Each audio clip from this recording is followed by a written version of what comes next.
punya sesuatu yang sifatnya unik dan Oke. hanya dia yang punya punya, gitu. Jadi kayak potensi itu nanti ya Oke. arahnya akan ke kompetensi.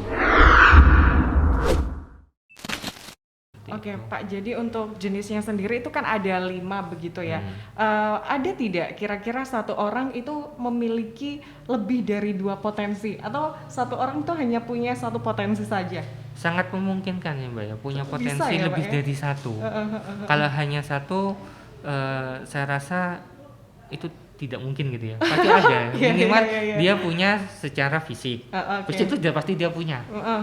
Terus kemudian yang kedua itu secara emosional intelijensi atau IQ. IQ. Terus kemudian emosional spiritual atau EQ-nya. Ya paling nggak dia punya seperti itu. Jadi yang Oke. sifatnya adalah itu personal atau individu. Yang kedua itu sifatnya adalah yang kaitannya dengan relasi. Yang ketiga itu adalah yang kaitannya dengan keyakinan biasanya potensi itu. Oke, jadi itu semua bisa digabungkan dan nanti bisa menjadi kompetensi. Menjadi skill Ya Pak ya. keterampilan dulu. Oke, jadi sudah mulai paham di sini. Sebenarnya tadi kan sudah dijelaskan nih sama Pak Danan kalau potensi itu bisa dilihat dari usia kecil ya Pak, anak kecil 2 Sudah sampai usia 3 dini. tahun gitu ya. Kurang Kira-kira lebihnya segitu. kalau untuk lebih menggali lagi bagi mereka yang mungkin SMP, SMA, itu bagaimana Pak Danan? Nah, kalau untuk yang sudah SMP SMA tuh sudah jauh lebih bisa terlihat karena Oh ya, setidaknya dia sudah pernah menunjukkan dan ada beberapa gejala-gejala yang itu bisa ditangkap menjadi potensi. Oke. Misalnya ada seorang individu tuh yang suka dengan musik gitu. Oke. Biasanya dia sudah mulai membiasakan itu sukanya kepada musik apa. Oke lah musik dangdut gitu ya misalnya gitu. Cara kita melihat bagaimana anak itu suka dengan musik dangdut itu apa? Diam-diam kadang-kadang kan tangannya gini. Oh iya. Itu sebetulnya adalah menunjukkan bahwa ada semacam stimulus yang membuat dia tuh menjadi gini. Atau mungkin ada kalau anak itu yang suka menari gitu ya biasanya. Ada musik gamelan tertentu, kadang-kadang tangannya bisa gini-gini sendiri tanpa dia sadarin gitu. Iya. Itu sebetulnya kan adalah sebuah tangkapan potensi sebetulnya. Kalau tidak mau dikatakan refleks, tapi sebetulnya itu adalah bisa dilihat. Kenapa? Kan nggak mungkin ada orang yang diam-diam dia menggerakkan tangan atau kepalanya gini-gini atau mungkin tangannya semacamnya itu kalau tidak ada sebuah kekuatan di dalam dirinya yang itu nantinya apabila dimanfaatkan itu justru akan membuat itu menjadi lebih terasah dan tentunya nanti akan menjadi sebuah hal yang bisa bermanfaat bagi diri dia gitu. Itu masih belum yang masalah kompetensinya gitu ya, tetapi terkait tentang skill gitu. Yang tadinya kotean itu tidak bernada atau apa gitu atau yang saat gini. Nah itu karena dia punya keterampilan tentunya dia bisa mengeksplorasinya disalurkan ke misalnya sebagai pemukul gendang gitu kan. Atau mungkin sebagai gamelan, mungkin gamelan dan semacamnya. Itu kan karena dari situ berangkatnya. Pak, kenapa kompetensi ini sangat penting begitu untuk kehidupan individu? Iya, kompetensi itu menjadi sangat penting itu karena kompetensi merupakan sebuah kekuatan yang menjadikan individu itu memiliki sebuah nilai. Gitu. Kalau menurut Spencer itu di bukunya Spencer itu menjelaskan bahwa seseorang itu akan memiliki nilai apabila dia itu memiliki sebuah kompetensi tertentu. Yang tentunya itu kaitannya dengan potensi yang dia miliki pastinya kayak gitu. Ya.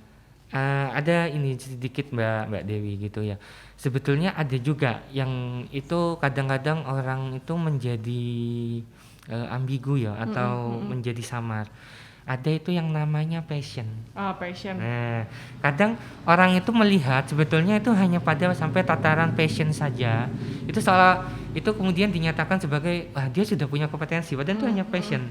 Padahal passion itu adalah sebuah kebiasaan atau sebuah potensi yang dimiliki, kekuatan yang dimiliki, yang disukai, yang dilakukan secara berulang-ulang. Tentunya kalau pekerjaan itu dilakukan atau aktivitas itu dilakukan karena dia suka, tentunya kan akan maksimal. Nah, otomatis skill yang akan dimunculkan pun juga akan meningkat. Nah, jadi seperti itu. Jadi misalnya Mbak Dewi itu suka dengan kegiatan broadcast seperti ini gitu. Jadi Mbak Dewi itu menghayati sekali mencari gimana ya caranya kalau saya misalnya melakukan wawancara atau bincang-bincang dengan narasumber itu, narasumbernya merasa lebih nyaman atau mungkin sampai sampai tanpa sadar kadang-kadang narasumbernya itu menceritakan lebih banyak dari yang ingin ditanyakan itu. Itu kan membutuhkan sebuah skillnya sendiri ya, keterampilan untuk menggali. Tapi kalau dia nggak punya passion Mbak kayak gitu, itu akan menjadi sulit gitu lah. Di mana kompetensinya itu adalah sebuah keahliannya. Jadi tingkatan yang paling spesifik dari sebuah keterampilan. Misalnya kita berbicara tentang broadcast ini ya. Untuk menjadi seorang broadcaster yang kompeten gitu, tentunya seorang broadcaster itu dia harus memahami. Yang pertama dia harus memiliki empati. Dilihat tuh narasumbernya, dia lagi bener-bener happy nggak tuh untuk diajak bincang-bincang yang ini. Terus dia dalam kondisi yang lagi sensitif enggak gitu. Karena kadang-kadang ada beberapa topik yang kalau tanpa kita sadari itu kadang-kadang ya kalau namanya si penanya itu kan ya sesuai dengan apa yang ingin dia gali gitu. Tapi kadang-kadang yang ditanya kalau tidak berkenan kan juga bisa menjadi. Jadi kan bisa dilihat dari gestur dan semacamnya. Itu mungkin kompetensi awal atau kompetensi dasar. Jadi kompetensi itu ada dua, yaitu kompetensi yang sifatnya dasar dan kompetensi yang sifatnya itu adalah pengembangan atau turunan gitu ya. Jadi kalau yang sifatnya dasar itu yang memang harus dimiliki, wajib orang itu harus punya itu. Jadi seorang broadcaster ya dia harus bisa berbicara, harus pandai ngomong, bukan hanya pandai mungkin, tapi dia juga pandai membuat sebuah situasi yang orang itu kalau diajak ngomong itu menjadi merasa lebih nyaman. Tetapi bagaimana dengan kompetensi pengembangannya dari pembicaraan yang tadinya itu mungkin serius, misalnya kayak ini, terus tiba-tiba dimasukin dengan sedikit candaan dan semacamnya, akhirnya yang tadinya tegang menjadi agak mencair. Itu tidak semua orang bisa dan tidak semua orang punya kompetensi di bidang itu gitu. Semua orang mungkin akan bisa menjadi seorang broadcaster karena itu bisa dipelajari. Karena itu terkait tentang skill kan, keterampilan, ada pelatihannya. Tapi kalau kompetensi itu pelatihannya tidak hanya sekali dua kali, tetapi sudah dispesifikkan dengan apa yang paling dia sukai atau yang paling dia kuasai. Seperti itu. Oke, jadi bisa diibaratkan dengan padi ya Pak ya mungkin. Kalau mungkin. padi, kalau kompetensi itu bagaimana padi yang sebelumnya tidak terawat itu menjadi sekarang terawat dan menghasilkan Lebih nantinya banyak. beras gitu ya Pak ya.